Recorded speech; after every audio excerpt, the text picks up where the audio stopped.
Shortly before the 2016 presidential election, I had some really fascinating conversations with a friend who was a supporter of Donald Trump. This person was college educated, relatively well off, small business person, and she wasn't a Christian. One of the things she mentioned to me was that she supported the rights of LGBTQ people, and that she supported Trump because she felt that gays and lesbians were in danger from conservative and extremist Muslims, who, in their countries of origin, she argued, kill their gays. Since Trump campaigned on stopping immigration from Muslim countries, my friend argued that this strategy would keep gays and lesbians safe. Trump wasn't really a conservative, she would say, so he would be a great ally for LGBTQ Americans. I thought this was an interesting line of argument. You see, I'm an ally in progress, meaning that I support the LGBTQ community, but since I am a straight, cisgendered woman, I'm aware that my sexual orientation and gender identity are forms of privilege, and I can never understand everything people in the queer community go through. And I'm sure that there are times when I fall short in my understanding my language, but I am always open to being corrected so I can be a stronger ally. That's what I mean by an ally in progress. I don't ever want to be arrogant enough to believe that I have all the answers for a community I support, but I'm not a part of. But in any case, I have friends and family who are LGBTQ, and I support them in their freedom to be their full and actual selves. At the same time, I also grew up in Detroit, which has a suburb, Dearborn, with the highest population of people of Arab descent outside the Middle East itself. Seeing Arabic script on store signs and hearing the language on the street, hearing men greet each other with Assalamu alaikum, and seeing women in hijab walking around Fairlane Mall with their friends, that's home to me, not a reason to sound the terror alert. I grew up around Muslim Americans. We had family friends from all over the world, including places where Islam is practiced. I also went to college and grad school with people who either grew up in Muslim societies or practiced Islam themselves. I even interacted with Muslim children as a substitute teacher in Warren, Michigan. I knew that the vast majority of Muslim Americans want to live their lives, work, support their families, and raise their children in a safe environment, just like the rest of us. The idea that we need to keep Muslims out of the country to protect gay people was an interesting argument, to be sure. I think is a problematic argument as well, but interesting. Yet, as Trump's presidency has demonstrated, even this, that Trump has any concern for the LGBTQ community, has been proven a complete lie. And while some worry about extremist Islamic ideology and terror in the wake of 9/11 and subsequent terror attacks, it seems increasingly apparent that we should be even more concerned about the extremist ideology and terror of white supremacy supported by evangelical Christians. I am your host, Jaye Poole, and this is Pot Stirrer Podcast.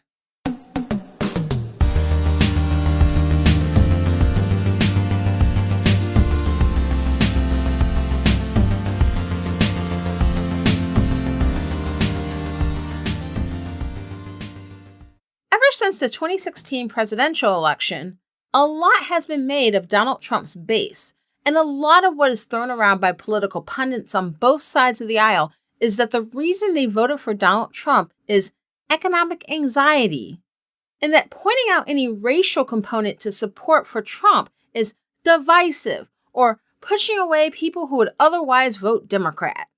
I, for one, have never thought this to be true, and I still don't. What always stuck out to me about the Trump base were two things.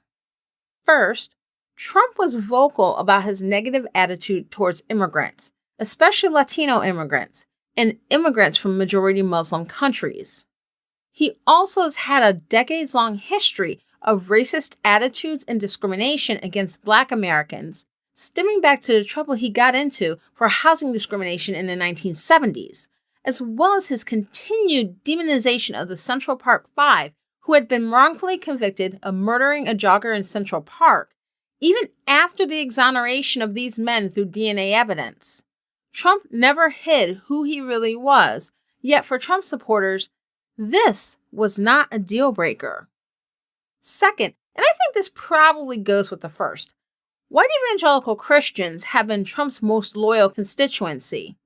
81% of white evangelical voters voted for him in 2016, and this constituency still sticks by him. It takes a lot of mental gymnastics, a lot of cognitive dissonance to go from insisting on morality in the Oval Office 20 years ago to ignoring scandal after scandal from someone who is extremely unrepentant and even proud of his bad acts and shows no positive fruit of the Spirit, yet is somehow doing God's will. When I wrote my dissertation several years ago and successfully defended it in 2012, the data I analyzed suggested that unlike the prevailing thought in the political science field that race only matters for Black Protestants, white Christians, particularly white evangelicals, were motivated not just by religion, but by race. On a personal level, I don't find it surprising either. I was part of the evangelical community at a time when there was a huge push for what was called racial reconciliation. This was late 90s through the 2000s. The idea was that a number of evangelical leaders were troubled by the racial divide in the American church, which had in fact existed for much of America's history, and initiatives were being made to reach across the aisle. A number of Christian denominations, such as the Southern Baptist Convention and the Assemblies of God, as well as the African Methodist Episcopal Church, exist today specifically due to race-related splits. In my own experience, what I'd found was that there were many evangelicals that truly had a heart to see the different races come together. And over time, evangelicalism has become more racially and ethnically diverse. Evangelicalism has resisted the decline that other major Christian traditions, such as mainline denominations and Roman Catholicism, not because they're spawning more white Christians, but because of the influx of Latino, Asian, and Black believers. This quest for diversity within evangelicalism did bear positive fruit. The problem was that it was expected that racial reconciliation would only happen on their terms. A number of these white evangelical pastors who have told their flock that an anti-abortion agenda was the only important political issue were not just speaking to fellow Caucasians, they were speaking to diverse congregations. If you've always dominated the conversation, it's time to listen to other people.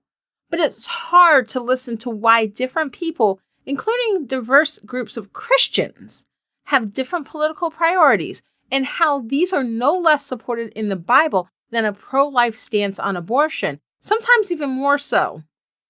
It's hard to acknowledge that you might not have all the answers. And I think that's the hard part about reconciliation in a diverse space. The other issue with racial reconciliation is that the term itself assumes that there was a relationship between whites and Blacks that was healthy in the first place. When I was doing my research, I came across a series of tweets by Andre E. Johnson, who is a communication studies professor at the University of Memphis. His Twitter handle is @AEJohnsonPhD. PhD. I'll read you some of what he said, and this is, I think, very important. Quote, "Anybody who has read any of my work or followed me on Twitter know that I'm highly skeptical of the term racial reconciliation. Hear me, though. I have no problem with reconciliation. I do believe people can be reconciled. However, reconciliation can truly happen only if the people had a relationship together in the first place. What I mean by this is that reconciliation is about two parties coming back together and restoring their relationship. In short, if there was never a relationship in the first place, reconciliation cannot happen. Thus, when we speak of racial reconciliation, we assume that the races had a relationship that was healthy and wholesome at one time. As we continue to commemorate #MLK50, we are going to hear more calls to racial reconciliation. The argument is that if both white Christians and Christians of color could sit down and hash out differences, if they could just come together, be honest with each other, then the ministry of reconciliation can happen. But in the spirit of speaking the truth in love, I must ask, be reconciled back to what? Back to the time when there was a debate that people who looked like me did not have souls? Back to the time when slavery was blessed by God? Back to the time when separate but equal was the law of the land?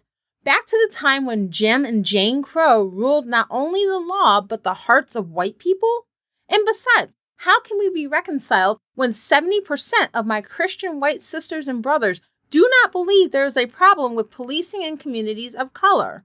How can we be reconciled when the very mention of the phrase Black Lives Matter frustrates people without ever thinking about the reason why I have to say Black Lives Matter? How can we be reconciled when studies show that even in multiracial and multi-ethnic churches, as the article showed, that whiteness is still the norm? How can we be reconciled when Black truth and Black testimony is not believed? How can we be reconciled when there was never a time that we were on the same page together? End quote.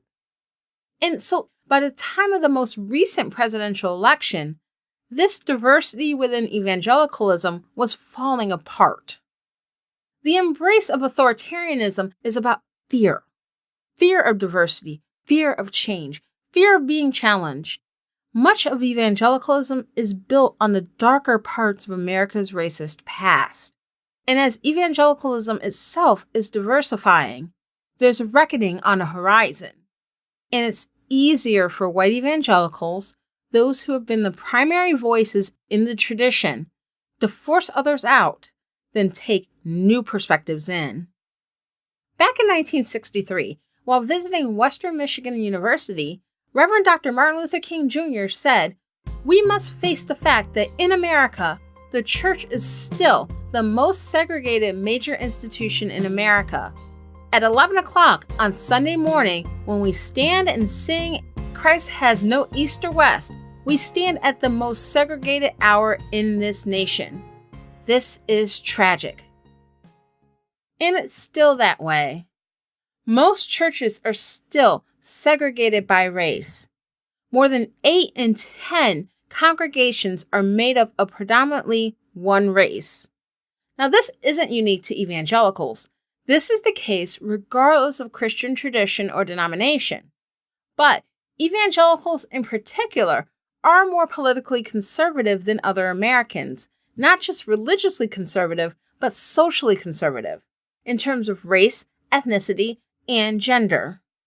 Part of that is that evangelicalism has a strong authoritarian bent, and also because evangelicals historically were concentrated in the South, which has a history of slavery and legalized racial segregation.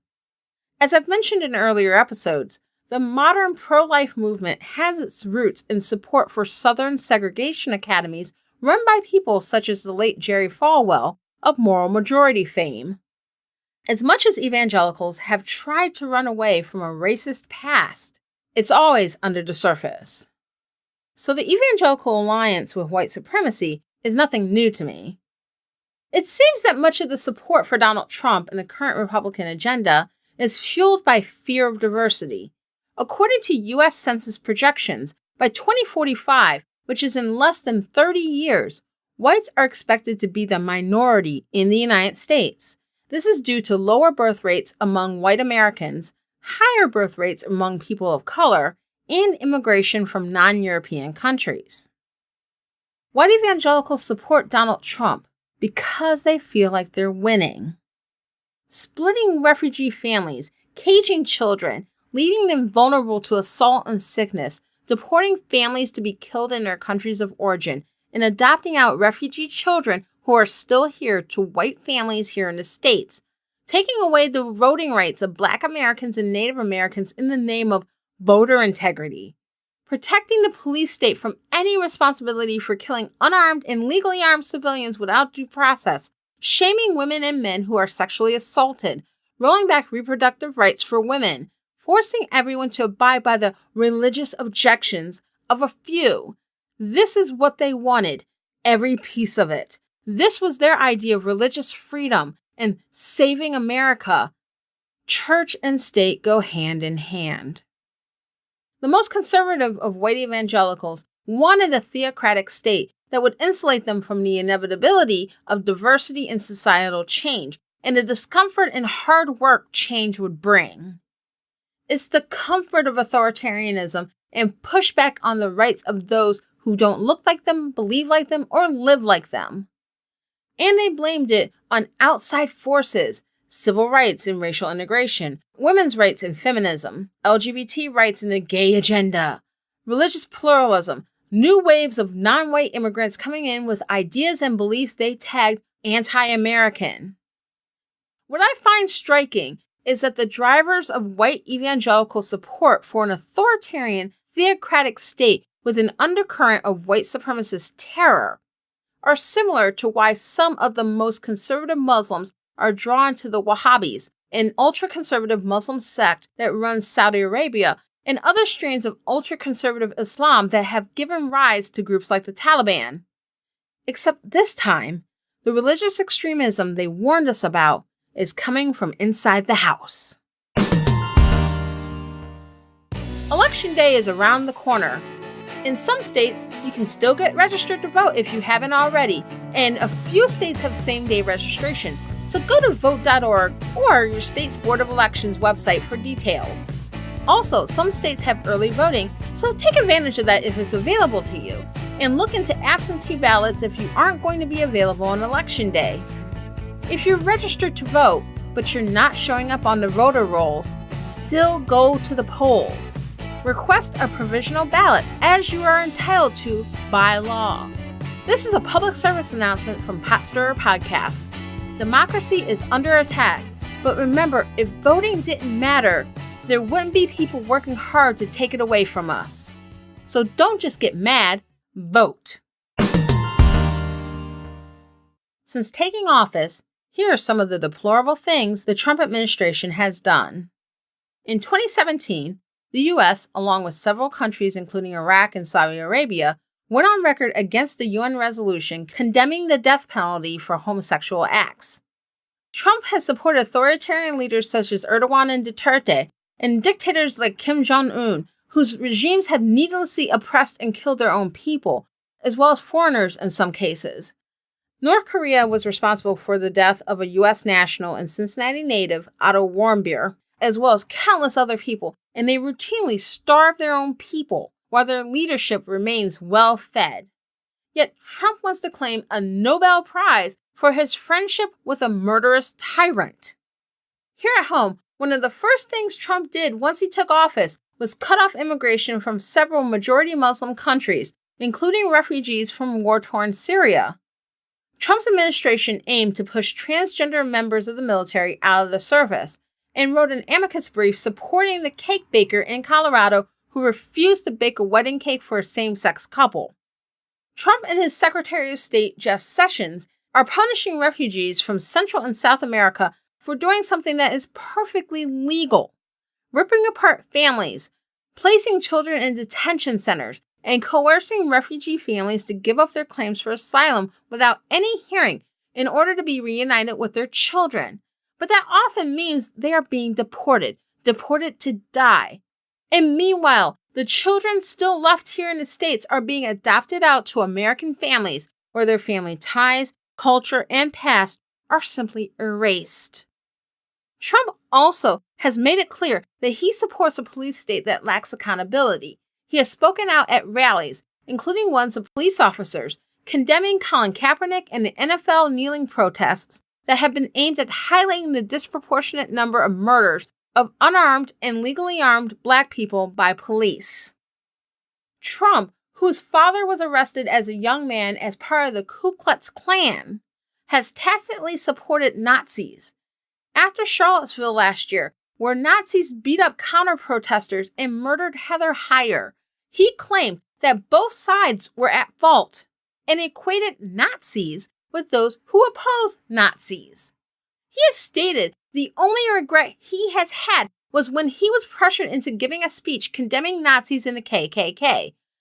The apple doesn't fall far from the tree. He nominated Brett Kavanaugh, a drunken frat boy turned federal judge with a shady financial and personal past, to the U.S. Supreme Court, and pushed him through confirmation by shaming and denigrating sexual assault survivors and turning an FBI investigation into Kavanaugh's behavior into a complete sham. 81% of white evangelicals support Trump because he is giving them everything they want. Some will say it's about abortion only, or it's about Supreme Court nominees. Sure, that's part of it, but it can't just be about abortion or the Supreme Court if so many have excused everything else Trump has done. Others will call it economic anxiety, but Trump's policies have not really helped those outside the ultra-rich. So it can't just be that. According to the Public Religion Research Institute, white evangelicals are more likely than other groups to support the border wall and less likely to support a way to citizenship for undocumented immigrants who came to the U.S. as children, otherwise known as dreamers, compared to the rest of the population. White evangelicals are also more likely than other groups to believe that the immigration process is currently easy to navigate, and a plurality believe that immigrants are a burden rather than our strength. White evangelicals are also most likely of other groups to believe that the criminal justice system treats racial minorities and whites equally. 57% believe this to be the case. They are also the only religious group whose majority believes that police officers treat people of color the same as whites, at 62%. Unless we believe it's merely a generational issue, evangelical leadership's authoritarian bent is being brought to bear on the next generation. On the more extreme end is the Quiverfull movement, an extremely conservative evangelical movement that encourages married Christian couples to have as many children as possible. No birth control, no contraception, and definitely no abortion. The Duggar family, the family with 19 children who starred in 19 Kids and Counting, are probably its most famous adherents. There are several reasons cited for Quiverfull couples to have as many children as they're blessed with, including the biblical directive to be fruitful and multiply, the call to create the next generation of Christians to be the missionaries or foot soldiers for the Christian cause, and concerns about diversity in the West, seeing a falling white population in relation to other races and ethnicities as a cause for alarm. Common features of the Quiverfull movement include strict patriarchy, complementarianism, or the idea that men and women have different roles, as well as homeschooling, conservative dress, and financial responsibility. Many Quiverfull couples, including the Duggars, have been influenced by Bill Gothard, one-time head of the Institute for Basic Life Principles. Gothard has been a leading advocate of purity culture as well, advising courtship rather than dating, stating that fathers should be involved in their daughters' relationships to the point where a dad is expected to have veto power when a man seeks to marry his daughter. Now, if you listen to episode 36, where I discussed purity culture and evangelicalism in a little more detail, I talked about Josh Harris, author of the book I Kissed Dating Goodbye, which was a major staple in evangelical circles around 15-20 years ago. I mentioned that Josh Harris had limited dating experience when he wrote the book. Similar to that, when I was doing research for this episode and I was looking more into Bill Gothard, I didn't realize that while he is advising married couples and families with many, many children on how to live their lives, he himself has never been married and doesn't have kids. So I found the fact that there's a subset of evangelicals who raise their kids based on the tenets of someone who has no experience with any of this. Really weird. But the authoritarianism and radicalization of evangelicals is not just among the Quiverfull. Much of this mindset can be found in evangelical Christian schools, including Christian colleges. A number of evangelical Christian colleges, which once displayed tolerance for diversity of thought among faculty and student body alike, over the past few years have become a lot more authoritarian. Scholar Christopher Stroop, a leading voice in the evangelical community, wrote about the increasing authoritarianism and push towards extreme conservatism in Christian colleges, leading to faculty being pushed out as well as students for not towing the company line regarding certain stances, particularly regarding homosexuality. According to Stroop, strict oversight over student newspapers is a common way evangelical colleges enforce orthodoxy and control the message.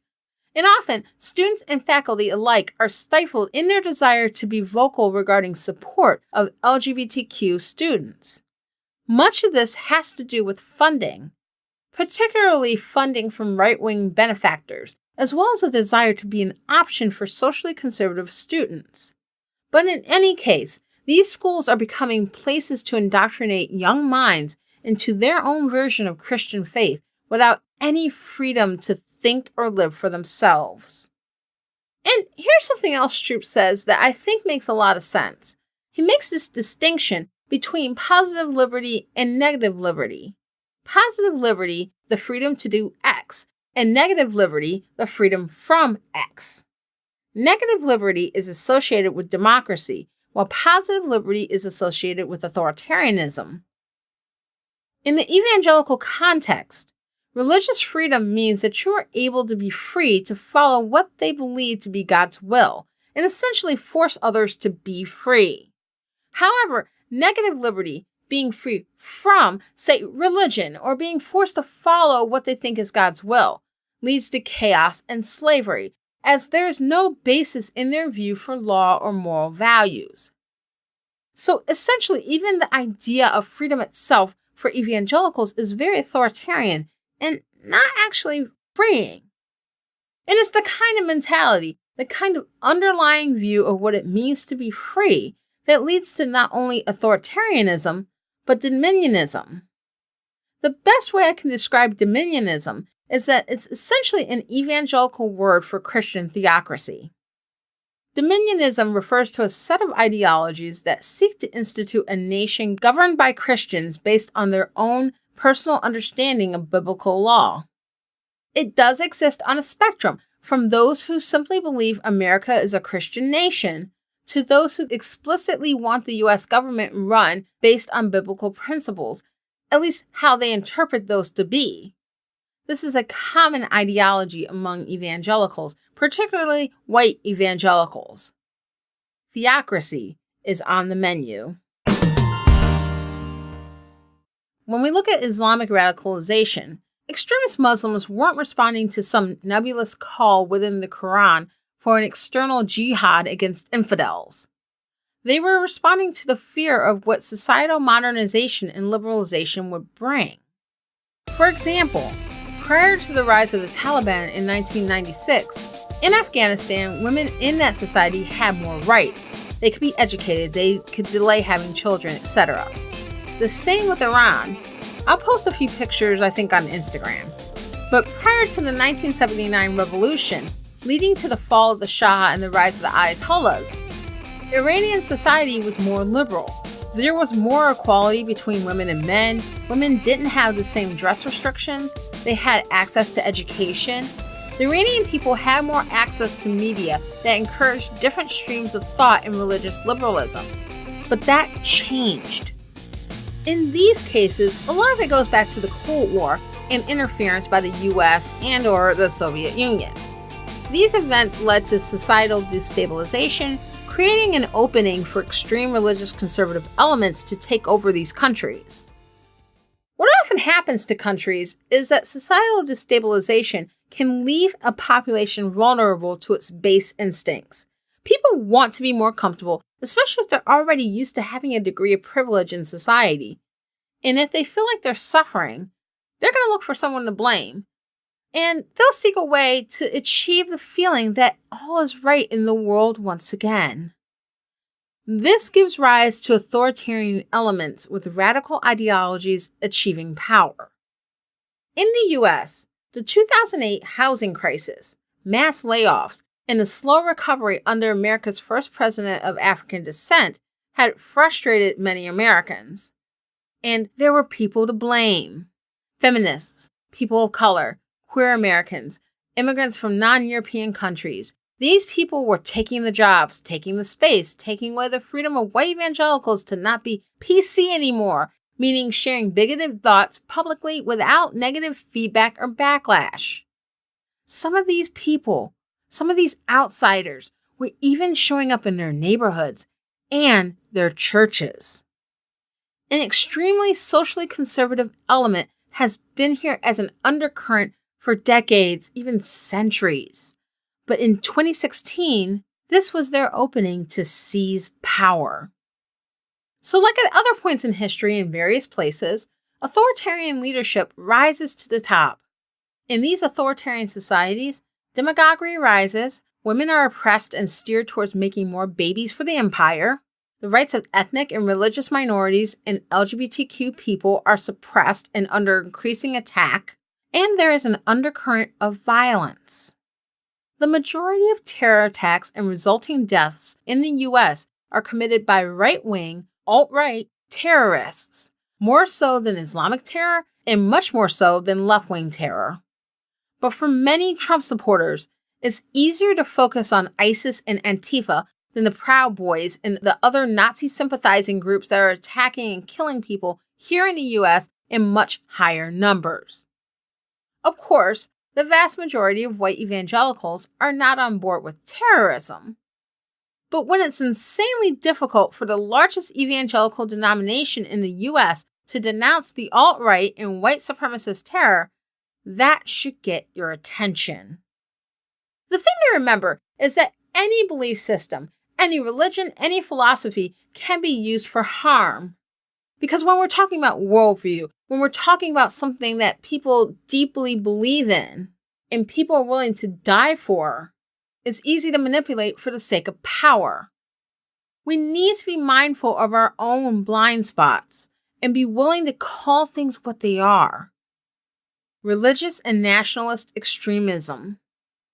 Onward Christian soldiers, indeed. One of the elements of Christianity is the idea of living forever. And it's also a theme in the movie that's the subject of the latest episode of Falling in Love Montage. Helen and Valerie reviewed the classic 1992 film Death Becomes Her. It's an awesome episode about a very entertaining movie, but even if you haven't seen the movie, their in-depth commentary makes it seem like something worth watching. So definitely check out Falling in Love Montage, one of the wonderful podcasts on the Flying Machine Network. Listen and subscribe to Falling in Love Montage on Apple Podcasts, Stitcher, and most other podcatchers, or go to their website, fallinginlovemontage.com. And for all Flying Machine Network shows, go to flyingmachine.network/shows. Thank you very much for listening to Pot Stirrer Podcast. If you enjoyed the podcast, subscribe on iTunes or on Android. Go on potstirrerpodcast.com/download and the links are right there. If you subscribe, you can get new episodes once they come out. And if you enjoyed the podcast, please give us 5 stars and leave a review. And yes! The Pot Stirrer Podcast discussion group is now live. Share stories and discuss current events and political issues in a fun space. So go to facebook.com/potstirrerpodcast and the link to the group is on the page. So join today. I'm Jaye Poole. Let's fight for America's future because freedom is not free.